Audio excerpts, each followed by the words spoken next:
comezamos. O muro do encoro da Baixa no que hoxe estamos leva 10 anos soportando a podremia que ten que atravesar a auga do río Umia ata chegar ao mar de Arousa. O 17 de febreiro do ano 78 plantexárase xa a instancia da Deputación de Pontevedra a solicitude de concesión de 1,7 metros cúbicos segundo para a construción dun encoro na Baixa que non foi adiante. O encoro, o seu muro, foi construído pola forza e en contra das razóns, con un estudio de impacto ambiental fraudulento que non recolleu a realidade patrimonial e medioambiental da conca do río Umia, e do que forma parte a chapuza dunha corrección de erros nos seguintes termos. Donde dice Guadiana debe decir río Umia, donde dice presa de Sanlúcar debe leerse presa de Caldas, donde dice Puebla de Guzmán debe leerse Caldas de Reis. As características do proxecto levan consigo unha capacidade de 6.280 millóns de litros, unha altura de 38,50 metros, unha longitude de 6 kilómetros e unha superficie de 1.103.000 metros cuadrados. Levantouse este muro con numerosos informes técnicos que advirten da súa falla de garantías e da perigosidade para a poboación. O anteproxecto do encoro, elaborado no ano 93, baseouse nun estudio xeolóxico e xeotécnico elaborado no ano 73 con sondaxes parciais do ano 1971, que non garanten o rigor do proxecto redactado para a construción do muro. Hai ademais un informe do enxeñeiro Enrique Orche do ano 99 que cuestiona a fiabilidade e a idoneidade do estudio xeolóxico, que non presenta calidade nin detalles mínimos exixibles para a elaboración dun proxecto. Tamén fixo un informe o enxeñeiro Julio Martín Herrero en xaneiro do ano 2000 no que advirte que o encoro non resolverá o problema das enchentes, como así se ven confirmando desde a súa posta en funcionamento a pesares das reiteradas promesas de Cuíña e Tobío. Estamos ante o muro da ilegalidade, construído a pesares dun estudio de impacto ambiental fraudulento de varias sentencias que anulaban o decreto declarando a urxencia da expropiación e que además ordenaban a devolución das terras non ocupadas aos seus propietarios. A ilegalidade do encoro está confirmada por sentencias do Tribunal Supremo do 23 de 7 de 2002 e 25 de marzo de 2003, que desestimaron os recursos de casación da Xunta de Cortizo contra a suspensión do decreto de ocupación das fincas. Cabe citar o auto do Tribunal Superior de Xustiza de Galicia do 30 de 7 de 99 en execución provisional da sentencia anterior ordenando a devolución das propiedades e o auto do 23 de febreiro de 2001 ordenando a Augas de Galicia que se abstivera de continuar coas obras. Este auto foi un golpe de xusticia e igual que no caso do Tejerazo durou pouco, porque un auto do 23 de marzo de 2001 levantaba a medida cautelar decretada o 16 do mesmo mes, alegando a falta de firmeza da sentencia recurrida. Ese mesmo día 23 comenzouse a encher o encoro.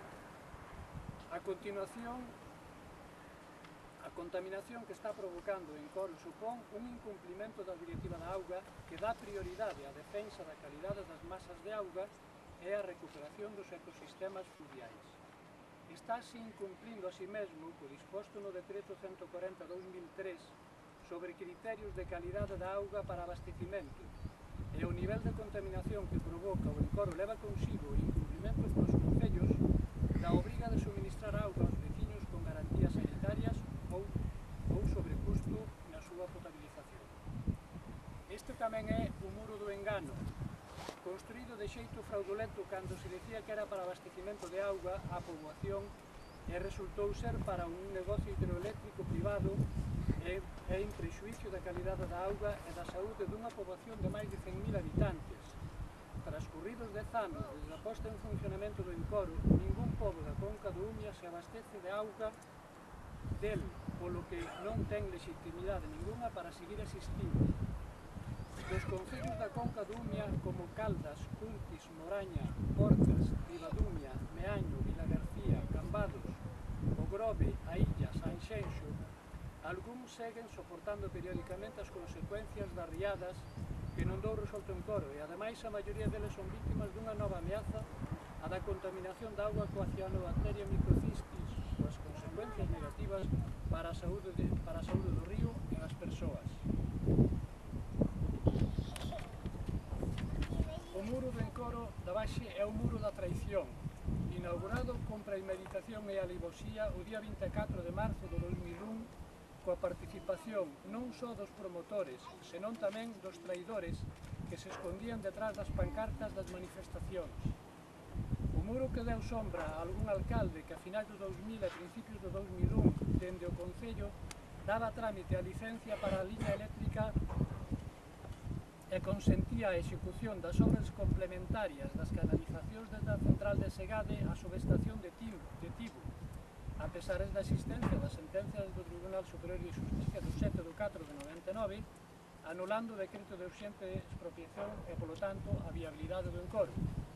A execución desas obras permitidas polo Concello de Caldas supuxo a invasión de viais de titularidade municipal e un dominio público municipal sin ningunha compensación a cambio. Hoxe podemos acreditar que a porcallada e a contaminación da auga que están a soportar os cidadáns ten promotores, cómplices e encubridores. Os feitos confirman a coherencia dos que mantiveron sempre a postura firme de defensa da dignidade e dos intereses xerais por enriba do negocio privado. Este é, sobre todo, o muro da merda.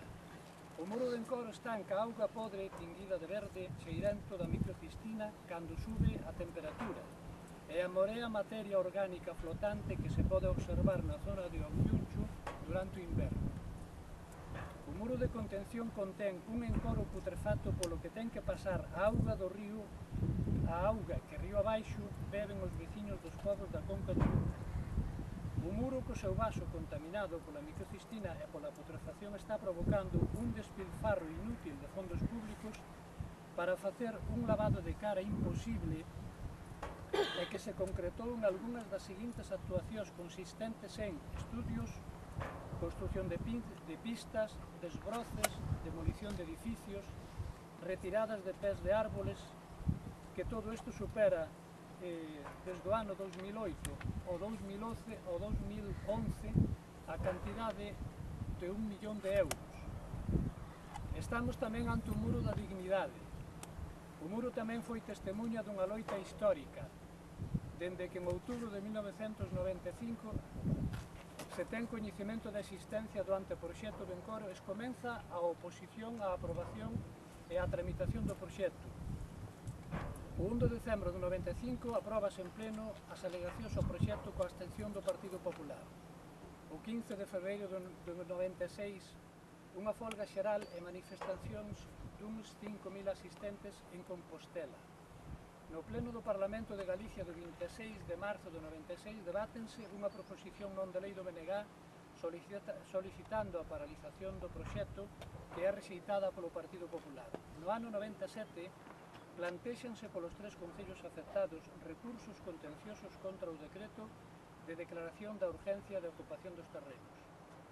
Frente a este muro exerceuse a dignidade por veciños e veciñas que pasaron horas, días, semáns, meses, anos ao seu pé denunciando a barbarie e o abuso, soportando os insultos, as agresións e ameazas dos represores. Denuncias e xuicios foron tamén unha das consecuencias da oposición a un proxecto impresentable. Un muro que aglutinou a mobilización de veciños dos concellos de Caldas, Cuntis e Moraña e a solidariedade de galegos e solidarios de outros recunchos deste e de outros países. Movilizacións permanentes e manifestacións como a histórica do Día do Medio Ambiente do 5 de xuño do ano 2000. Reunións periódicas mantuveron un movimento organizativo permanente, participativo e constante do que moitos desertaron pouco a pouco. Uns poucos mantiveron contra vento e marea coa forza e o convencimento que dá a razón, o dereito e a dignidade.